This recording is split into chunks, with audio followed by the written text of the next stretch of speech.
நிறமும் உண்மையில் நான் வளர்ந்திட அனுக்கிரகம் தர வேண்டுமே. நாம் இன்றைக்கும் ஆண்டவருடைய சமூகத்தில் நிற்கிற நம்மளுடைய வாழ்க்கையிலே கர்த்தர் பெரிதான கிருபையை நமக்கு ஊற்றிக் கொண்டிருக்கிறார். ஆமென்.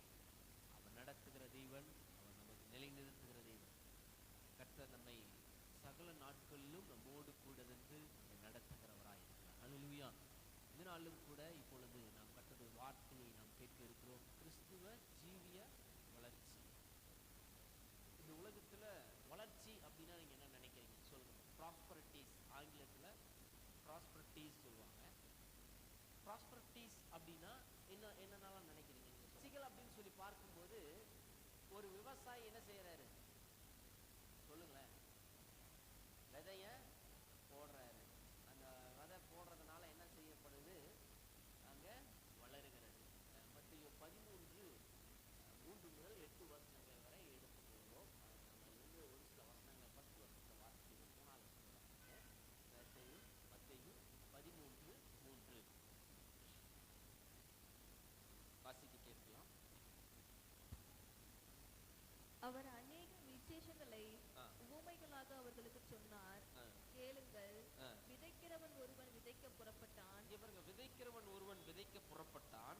அவன் விதைக்கையில் சில விதை வழி அருகே விழுந்தது.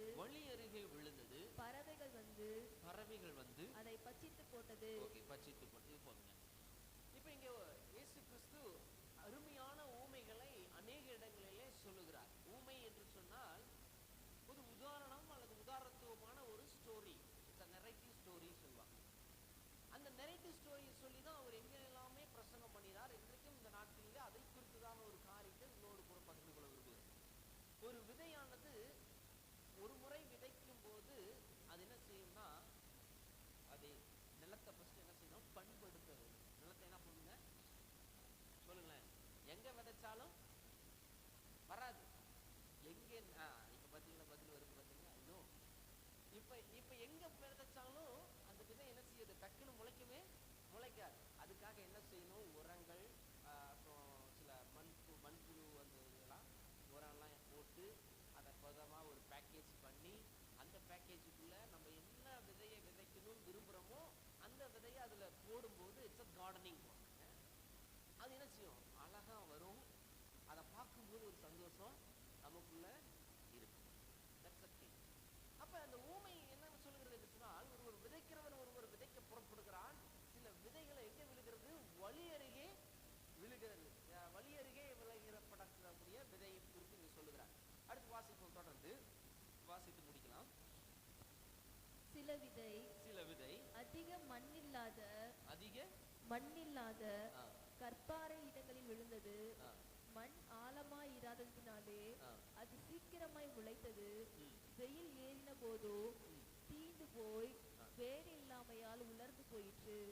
சில விதை முள்ளுள்ள இடங்களில் விழுந்தது. முள் வளர்ந்து அதை நெருக்கி போட்டது. சில விதையோ நல்ல நிலத்தில் விழுந்து சிலது 100ஆகவும் சிலது 60ஆகவும் சிலது 30ஆகவும் பலன் தந்தது. கேட்கிறதற்கு காதுள்ளவன் கேட்க கடவன் என்றார். இந்த நாட்களிலும் இங்கே பார்க்கிற வசனத்தின்படி இங்கே 4 கேட்டகரி ஆஃப் சீடிங். என்ன பண்ணும்? சீடிங்ன்றத ஒரு ப்ரொனன்சியேஷன். சீட்ஸ் வந்து என்ன செய்யுதுன்னா முளைக்கணும். என்ன பண்ணுங்க? முளைக்கணும். இந்த விதையானது 2 திங்ஸா நம்ம இன்னைக்கு பார்க்க போறோம். 1 கர்த்தருடைய வார்த்தை, 2 நமக்கு ஒப்பிடலாம். 2 things. The valuable of 2 things. One God's word, another one our personal life. அது இன்னொன்று என்ன சொல்லலாம்னா நம்மளுடைய தனிப்பட்ட வாழ்க்கை, நம்மளுடைய வாழ்க்கை குறித்து சொல்லுங்க. இப்ப கடவுள் என்ன செய்கிறார் என்று சொன்னால், இங்க ஒரு உதாரணம் சொல்லுகிறார். ஒரு விதையானது விதைக்கப்படுகிறது. எல்லாருமே இந்த உலகத்தில் விதைக்கப்பட்டார்கள், வளர்ந்து கொண்டிருக்கிறார்கள். ஆனா அவர்கள் வளர்கிற விதங்கள் எந்த வழியா இருக்கிறது என்று சொல்லி யோசித்து பார்க்க வேண்டும். எனக்கு அன்பானவர்களே, எல்லாருமே எப்படி 10 மாசம் சுமந்து பார்த்தாங்களோ அதே மாதிரிதான் எல்லா பிள்ளைகளையும் என்ன பண்ணுவாங்க? கஷ்டப்பட்டு தாயின் கருவில் உருவாக்கி கடவுளுடைய கிருபையினால என்ன செய்யறாங்க? பெற்றெடுக்கிறாங்க. எல்லோரும் நல்ல பிள்ளைகள் தான். ஆனால் அவர்கள் வளருகிற சூழ்நிலை எப்படியாக மாற்றுகிறது? எனக்கு அன்பானவர்களே, நிறைய பேர்களுடைய வாழ்க்கை வளருகிற சூழ்நிலை அவர்களை வித்தியாசப்படுத்துகிறது. ஒரு சிம்பிளா ஒரு டெஃபினிஷன் நண்பனை பற்றி சொல், உன்னை பற்றி சொல்லுகிறேன். Where we have the fellowship, நாம் யாரோடு கூட நம்மளுடைய நட்புறவை வைத்திருக்கிறோம். அப்ப நல்ல நட்புணர்வுகளை வைத்திருப்போம் என்று சொன்னால் we will grow in good things. நம்ம நல்ல காரியங்களிலே நம்ம என்ன செய்வோம், வளருவோம். ஒருவேளை நம்ம நல்ல காரியங்கள்ல இல்லாம இங்க வேணும் அப்பா அம்மா கூட நல்ல பிள்ளையா ஆக்ட் பண்ணுவாங்க, ஆனா ஸ்கூல்ல போய் கடைசி பெஞ்சில தான் உட்கார்ந்து இருப்பாங்க. என்ன பண்ணுவாங்க, கடைசி பெஞ்சில. அங்க இருக்கிற பசங்க எப்படி இருப்பாங்கன்னா, அவங்க வளர்ந்த சூழ்நிலைகள், அவர்கள் இருக்கக்கூடிய சூழ்நிலைகள், அவங்க அப்பா என்ன பண்ணுவாரு, ஸ்மோக்கிங் ஸ்கில்ஸா இருப்பாரு, அவங்க அப்பா ட்ரங்க் அடிக்டடா இருப்பாரு, அவங்க அம்மா கெட்ட வார்த்தை பேசுறவங்களா இருப்பாங்க. So they learn from there. அவங்க அதிலே விதைக்கப்பட்டு அதிலே வளரப்படுகிறார்கள், அதுல வளர்ந்து கொண்டிருக்கிறார்கள். அப்ப அப்படிப்பட்ட சூழ்நிலை இருக்கக்கூடிய அவர்களுடைய வாழ்க்கையை நாம் அவங்களோடு ஒன்று இருக்கும் போது நாம என்ன செஞ்சிருவோம், பேசிக்காவே நாமளும் என்ன செய்வோம், அவங்களோட கூட ஃபாலோ பண்ண ஆரம்பிச்சோம். இவங்க சொன்னாங்க ரோல் மாடல். அப்ப நம்ம நண்பர்கள் நல்ல ஒரு ரோல் மாடல் ஆயிருவாங்க. சோ நம்ம என்ன செய்வோம், அதன் காட்டும் பாதையிலே சில வார்த்தைகளை நிமித்தம், சில காரியங்களை நிமித்தம் நாம் தவறாய் நடக்கக்கூடிய சூழ்நிலைகள் எப்படி ஆகியும் நேரிடும். பெரிய ஒரு ரோல் மாடல் யாருக்கு, தங்களுடைய பிள்ளைகளுக்கு. இப்ப நான் பேசுறது ரெண்டு கேட்டகரி ஆஃப் பீப்புள். ஒண்ணு பெற்றோருக்கும் பிள்ளைகளுக்கும், சமுதாயத்தில் இருக்கக்கூடியதும். இப்ப வேதத்திற்குரிய காரியங்கள் உங்களோடு கூட சொல்லி நான் முடிக்க விரும்புகிறேன். இப்ப இந்த ஓமையில பார்த்து ஃபர்ஸ்ட் வசனத்தை வாசிக்கிறோம். வழி அருகே விதைக்கப்பட்டது. சில நேரங்கள்ல கர்த்தருடைய வார்த்தையானது வழி அருகே விதைக்கப்படுகிறது. உதாரணத்துக்கு நான் சொல்ல வேண்டும் சொன்னா, இப்ப இங்க 10 பேர் உட்கார்ந்து கேட்டுட்டு இருக்கோம், கரெக்ட் தானே? ஆனா நான் பேசுற வார்த்தை இன்னும் வெளியே போறவங்களுக்கு சிலருடைய காதுகளிலும் விதைக்கப்படும். ஆனா ஒரு சிலர் அதை என்ன செய்வாங்கன்னா, அதை அவங்க கேட்டுட்டு அப்படியே போயிடுவாங்க. They may not be hear and keep it. அவங்க கேட்கறதோட கேட்டுட்டு அப்படியே என்ன செய்வாங்க, விட்டுட்டு போயிடுவாங்க. ஆனா ஒரு சிலர் என்ன செய்வாங்கன்னா, தங்களுடைய இருதயத்துக்குள் வைத்துக் கொள்வாங்க. இப்ப நல்ல நிலத்தில் விதைக்கப்பட்ட விதையானது தங்களுடைய இருதயத்தில் வைப்பதற்கு அடையாளமாக இருக்கு. வாசிக்கலாம், இதுல 4வது வசனத்தை வாசிக்கலாம். அவர் விதைக்கையில் சில விதைகள், சில விதை வழி அருகே விழுந்தது, சில விதைகள் வழி அருகே விழுந்தன, பறவைகள் வந்து அதை பட்சித்து போட்டது. பறவைகள் வந்து பட்சித்து போட்டன. இப்ப நம்ம சொல்ற எல்லா வார்த்தையும் நம்மளுடைய பிள்ளைகளுடைய மனதிலே என்ன செய்யாது, போற போக்குல கேட்டுட்டு போயிட்டே இருப்பாங்க. நாம சொல்றது கேட்காது.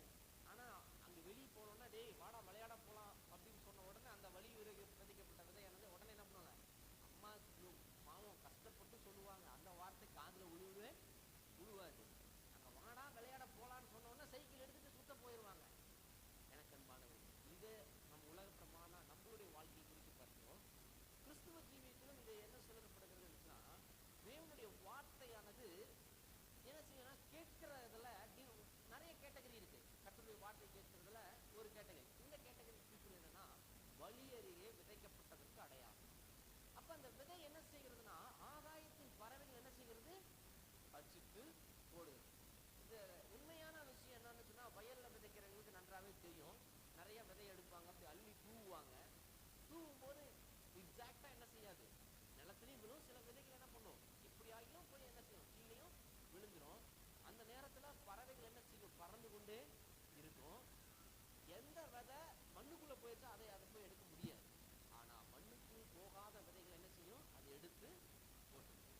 அப்ப இந்த ஃபர்ஸ்ட் திங்ஸ் என்ன சொல்லுகிறதுன்னா, இருதயத்திலே விதைக்கப்படுகிற விதையானது மேலே நம்ம ஏதோ கேட்கிறோம், சர்ச்சுக்கு வரோம், ஏதோ கேட்கிறோம் அப்படின்னு சொல்லி போனோம்னா ஈஸியா புதுசாக நம்ம இடத்துல இருந்து அந்த வார்த்தையை எடுத்து போடுவான்.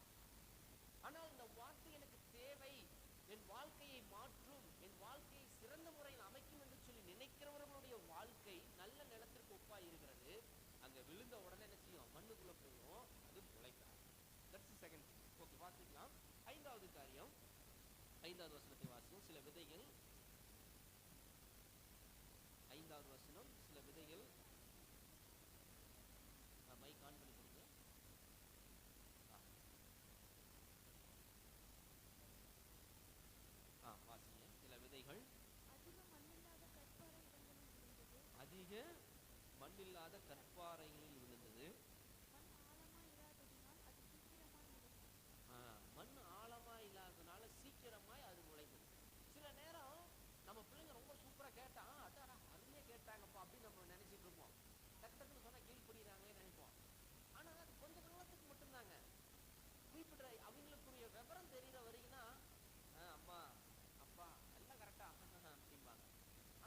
அவங்களுக்கு என்ன இல்லை, அந்த அன்பு பாசம் அதெல்லாம் என்ன இல்லை, ஆழமா இல்லை. அதனால அப்படியே கொஞ்சம் அப்படியே மேலோட்டமா என்ன செய்யறாங்க, வாழ்ந்துகிட்டு இருக்காங்க. அப்ப அது இல்லாததுனால ஒரு சிறிய காரியம் நடந்த உடனே அவங்களுக்குள்ள ஒரு கசப்பான உணர்வு உடனே ஏற்பட்டு விடும். சின்ன காரியம் ஏதாவது ஒன்று சின்னதா ஒரு ஒரு கோவம் வந்து அடிச்சிட்டீங்கன்னு வச்சுக்க, போய் ஓரமா என்ன பண்ணுவாங்க, சோறு திங்க மாட்டாங்க, அப்புறம் கோவம் வந்துடும், பேச மாட்டாங்க. அப்புறம் சொல்லுங்களேன், ஏதோ பார்க்காதவங்க மாதிரி நான் மட்டும்தான் பார்த்தவங்க மாதிரி சொல்ற மாதிரி இருக்கு. நீங்கெல்லாம் எதுவுமே நம்ம ஆழமா இல்லை அப்படின்னு சொன்னா சில நேரங்களில் காய்ந்து போகக்கூடிய சூழ்நிலைகள் ஏற்படும். எனக்கு அப்ப காய்ந்து போகும் அப்படின்னா என்ன சொல்றது பார்த்தேன் அப்படின்னா, விசுவாசம் அங்க இருக்காது, ஃபெய்த் அங்க இருக்கவே இருக்கு. அங்க என்ன இருக்குன்னா, ஏதோ இருக்கும், ஏதோ செய்யறோம் அப்படிங்கிற அந்த ஒரு உணர்வுகள் என்ன செய்யும், காணப்படும். அடுத்தபடியாக வாசிக்கலாம் 7வது வசனம். சில விதைகள் முள்ளுள்ள இடங்களில் விழுகப்படுகிறது, முள் வளர்ந்து அதனை நெருக்கி போடும். சில விதைகள் எங்கன்னா, இப்ப நான் சொன்னதுதான் பேட் ஃப்ரெண்ட்ஸ். ஓகே, எங்க விழுந்தாங்க, பேட் ஃப்ரெண்ட்ஸ்க்குள்ள இருக்காங்க அப்படின்னு சொன்னா, இவங்க நல்லவங்க தான், நல்ல விதை தான். ஆனா இவங்களை சுற்றி இருக்கக்கூடியது என்ன விதை, ஃப்ரெண்ட்ஸ் இது நல்ல விதை கிடையாது. அவங்களை சுற்றி இருக்கக்கூடிய சூழ்நிலைகள் நல்ல சூழ்நிலைகள் அல்ல. அதனால என்ன செய்யும், அதையெல்லாம் அவர்களை நெருக்கி இவர்கள் வளராதபடிக்கு என்ன செய்யும், அப்படியே என்ன பண்ணும், சுருக்கி அவங்களோட வளர்ச்சி சரியான விதங்களே இருக்காது. இதற்கு உதாரணம் இந்த உலக பிரமாண காரியங்கள். நம்ம ஆவிக்குரிய ஜீவியத்தில் வளராதபடிக்கு உலக பிரமாண காரியங்கள் என்ன சொல்லலாம்னா, நிறைய பேர் பார்த்தீங்கன்னா டிவிக்கு அடிமையா இருப்பாங்க.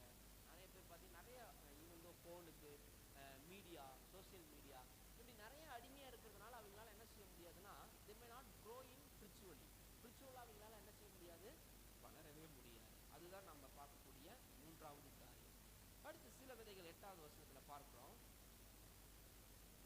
சில விதையோ நல்ல நிலத்தில் விழுந்து சிலது 100 ஆகிலும், சில எப்படி இருக்கு 60 ஆகிலும், ஒருவேளை 30வது என்ன செய்யும், பலனை கொடுக்கிறது. ஆகவே எனக்கு அன்பானவர்களே, இந்த நாள் இங்கு நாம் கூடி வந்திருக்கிறோம். நாம் எந்த நிலத்தில் விழப்பட்ட விதையாய் இருக்கிறோம்? ஒரு விஷயம் யோசித்து பார்க்கலாம்.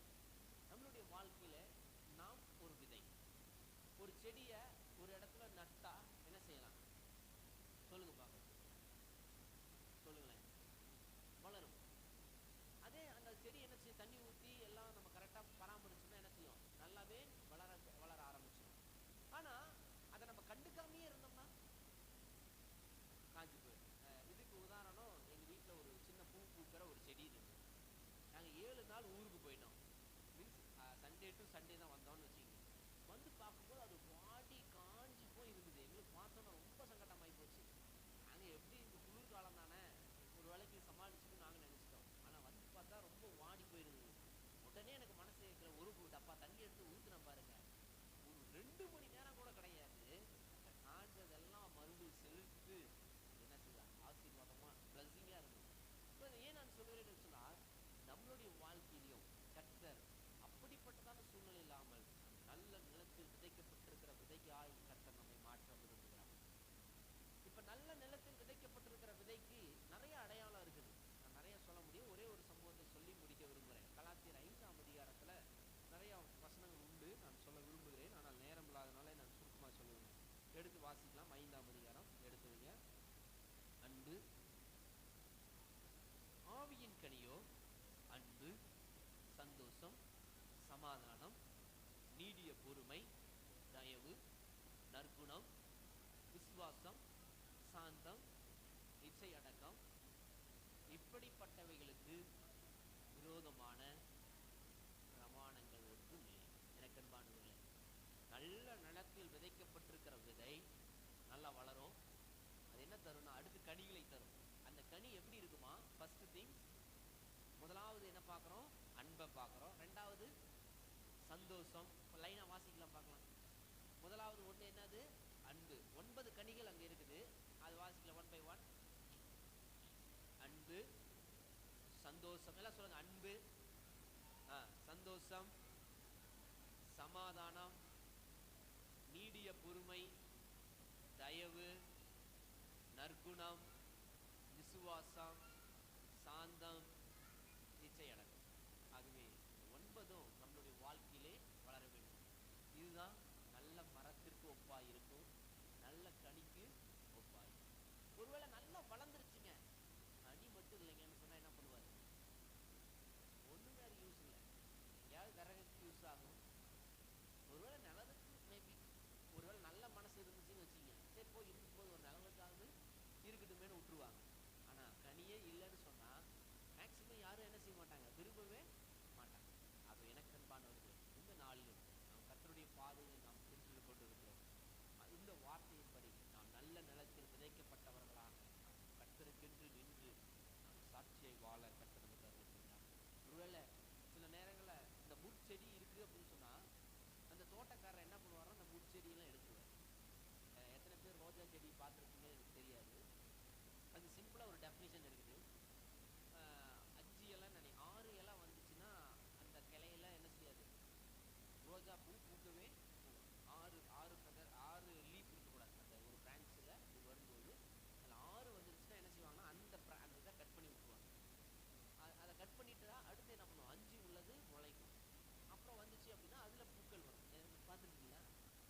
புதுசாக சொல்கிறீங்க பாஸ்டர் அப்படிங்க. அதுதான் இப்போ ஒரு செடி வளர்க்குறோம் அப்படின்னா அந்த ரோஜா செடி வளரும், நிறைய பிரான்ச்சஸ் வரும், நிறைய கிளைகள் வரும். அந்த கிளையில பார்த்தீங்கன்னா மேலே ஒரு லீஃப் இப்படி சின்னதாக வரும் பார்த்தீங்களா, ஒவ்வொரு இலை வரும். 5 மேக்ஸிமம் இருக்குது அப்படின்னா அதில் வந்து என்ன செய்யும், பூக்கள் வருவதற்கு வாய்ப்பு இருக்குது. இதே 6 இலை அப்படியே ஒரு பிரான்ச்சில் அப்படி 6 இலை வந்துருச்சுன்னா அது எவ்வளோ தூரம் வேணாலும் வளர்ந்துக்கிட்டே போகும். அந்த செடியோடைய சத்தை முழுசும் எடுத்துக்கும். ஆனால் அதில் பூ இருக்கவே இருக்காதுன்னு சொல்லுவாங்க. நான் கேள்விப்பட்டிருக்கேன், ஆளுநர்களுக்கு சொல்லுவேன். அது நம்மளுடைய வாழ்க்கையிலும் நாம் எப்படி வளருகிறோம் என்று நாம் யோசித்து பார்க்கிறோம்.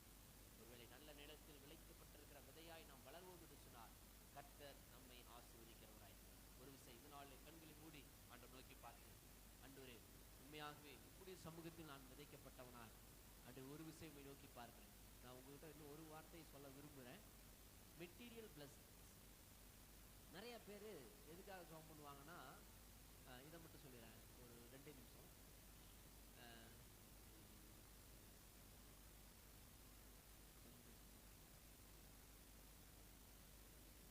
ஓகே, 2 இமேஜ் தெரியுதுங்களா? 2 இமேஜ் தெரியுதுங்களா? ஓகே. முதலாவது, கர்த்தர் இந்த உலகத்தை உண்டு பண்ணினார். உலகத்தை உண்டு பண்ணின மனிதர்களுக்கு கர்த்தருடைய வார்த்தை என்றதான விதையை கர்த்தர் கொடுத்தார். அது மனிதர்களிடத்தில் கிரியை செய்கிறது, அவர்களிடத்தில் விசுவாசத்தை உண்டு பண்ணுகிறது. பிறகு அவங்க என்ன செய்யறாங்க, சபை என்றதான ஒரு ஐக்கியத்தில் இருக்கிறார்கள். மீண்டும் அவங்க என்ன பண்ண, அனுப்பப்பட்டவரிடத்துல திரும்புகிறார்கள். இது எப்படி சொல்லலாம் அப்படின்னு சொன்னா, சயின்ஸ்ல ஒண்ணு இருக்கு, நீர் சுழற்சியா, கரெக்டா சுழற்சி. இதுவும் ஒரு வகையான சுழற்சி தான். கர்த்தரிடத்திலிருந்து அனுப்பப்பட்ட நாம் இந்த உலகத்திலே பிறந்திருக்கிறோம். இந்த உலகத்தில் பிறந்த நம்மளுடைய வாழ்க்கையிலே வேதம் என்ற விதையை நம்மளுடைய வாழ்க்கையில விதைப்போம் என்று சொன்னால் நாம் அவருக்காக வளருவோம். அவருக்காக வளர்வது மாத்திரமல்ல, ஒரு சபையில் ஐக்கியமாயிருப்போம். சபை என்றால் மக்கள் கூடுகிற இடம். இது ஒரு சபை. 5-10 பேர் கூடினாலும் இது ஒரு சபை. Search is not matter. இங்க 10 பேர் கூடி, நீங்க ஒவ்வொருத்தரும் ஒரு சபை. இது கூடுகிறது சபை என்று கருதப்படுகிறது. பிறகு அந்த சபையானது கர்த்தருடைய வருகையிலே எடுத்துக்கொள்ளப்படும். இதுதான் அந்த விதை என்ன செய்யுது, மீண்டுமாய் வளர்ந்து கர்த்தருக்கு பலன் கொடுத்து மீண்டுமாய் என்ன செய்யுது, கர்த்தரிடத்திற்கே திரும்புகிறது. அப்ப மெட்டீரியல் பிளஸிங். இந்த பக்கம் பார்த்தீங்கன்னா 2 காரியம் போட்டிருக்கேன். ஒன்று பார்த்தோம் அப்படின்னா வீடு, உலகமாக சொல்ற டெக்னாலஜி, ஃபோனு, நல்ல படிப்பு, வளர்ச்சிகள், இதெல்லாம் குறிக்கிறது. இன்னொரு பக்கம் பார்த்தீங்கன்னா கர்த்தரிடத்தில் காத்திருக்குதல். இதை மட்டும் சார்ந்து ஓடணும் அப்படின்னு சொன்னா அது கிடைக்கும், ஆனா சாட்டிஸ்ஃபேக்ஷன் இருக்காது. என்ன இருக்காதுங்க, திருப்தி இருக்காது. எதை பார்த்து ஒரு போனுக்காக நம்ம சம்பாதிச்சோம்னா திருப்தி இருக்காது. அதே ஒரு காருக்காக சம்பாதிச்சோம்னா திருப்தி இருக்காது. ஆனா எனக்கு அன்பானவர்களே, நாம் கர்த்தரிடத்துல ஜெபித்து கேட்டோம்னா இது எல்லாமே நமக்கு கொடுப்பாரு. எப்ப கொடுப்பாருன்னா அவரிடத்துல எல்லாவற்றிலும் திருப்தியாய் கர்த்தர் நடத்துகிறார். ஒருவேளை இன்றைக்கு வந்திருக்கிற நம்மளுடைய வாழ்க்கையிலே கர்த்தருடைய வார்த்தை விதைக்கப்பட்டிருக்கிறோம் என்று சொன்னார் கர்த்தர் சகலத்தையும் நமக்காக நன்மைக்கு நிவாரணங்கள் செய்து. ஒரு விஷயம் நாம் கண்களை மூடி ஆண்டவரை நோக்கி பார்த்து நாம் ஜெபிப்போமா? இந்த நாளுமே ஆண்டவருடைய சமூகத்தில் ஒரு விஷயம் நோக்கி பார்த்து நாம் ஜெபிக்கிறோம். ஆண்டவரே, எங்களுடைய வாழ்க்கையை ஆசீர்வதிங்க. ஒருவேளை நாங்கள் உலகப்பிரமான உலகத்தின் காரியங்களுக்காக நாங்கள் ஓடலப்பா, உமக்காக நாங்கள் ஓட எங்களுக்கு உதவி செய்யுங்க. இன்றைக்கு கேட்ட அந்த ஆவியின் கனிகளைப் போல இந்த கலாத்தியர் 5ஆம் அதிகாரத்தில் சொல்லப்பட்ட அந்த வார்த்தைகளின்படியே நீர் ஒரு விசை எங்களை நிரப்பி ஆளுகை செய்யும். கரத்தில் அர்ப்பணிக்கிறேன், வேண்டிக் கொள்கிறேன் என்று சொல்லி ஒரு செகண்ட் எப்படி நாம் ஜெபிப்போமா? ஹalleluya.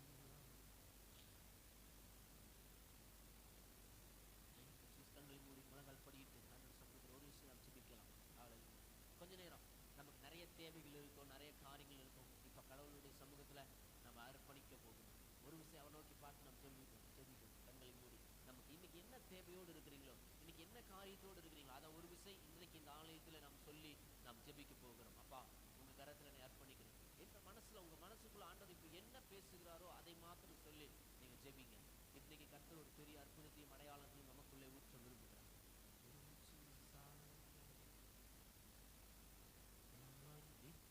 பூமி நிழல் குலைந்து அழிந்தாலும் என் நம்பிக்கையின் அஸ்திபாரம் அசைந்தாலும், நான் நிற்கும் பூமி நிலை குலைந்து அழிந்தாலும் என் நம்பிக்கையின் அஸ்திவாரம் அசைந்தாலும், நான் நம்புவதற்கு ஒன்றுமில்லை என்றாலும், நான் நம்புவேன் என் இயேசு ஒருவரே. நான் நம்புவதற்கு ஒன்றுமில்லை என்றாலும், நான் நம்புவேன் என் இயேசு ஒருவரே. கண்களை மூடி சேர்ந்து சொல்லுவோம். நம்புவேன் என் இயேசு ஒருவரே, நம்புவேன் என் இயேசு ஒருவரே, நான் நம்புவேன் என் இயேசு ஒருவரே, நான் நம்புவேன் என் இயேசு ஒருவரே. மகா இரக்கமும் கிருபையும் தகப்பனே, ஆசீர்வதிக்கப்பட்ட பகுதியான நாளை சமூகத்தை நாம் வருகிறோம். ஒரு விஷயம் நோக்கி பார்க்கிறோம். நான் நம்புவேன் என் இயேசு ஒருவரே. இன்றைக்கு இந்த கேட்ட வார்த்தையின்படி நாங்கள் அன்றைய விதையாய் இருக்கிறோம். நாங்கள் விதைக்கப்பட்டிருக்கிறோம். நாங்கள் வளருகிறோம். உமக்காக வாழ்ந்து, உமக்காக நல்ல கனிகளை கொடுத்து, உமக்காக நாங்கள் வாழ்ந்திட ஜீவிக்க எங்களுக்கு கிருபைதார். ஒருவேளை உம்மை நோக்கி பார்த்திருக்கிற எங்களுடைய வாழ்க்கையிலே ஒரு ஆசீர்வாதம் உண்டாகட்டும்.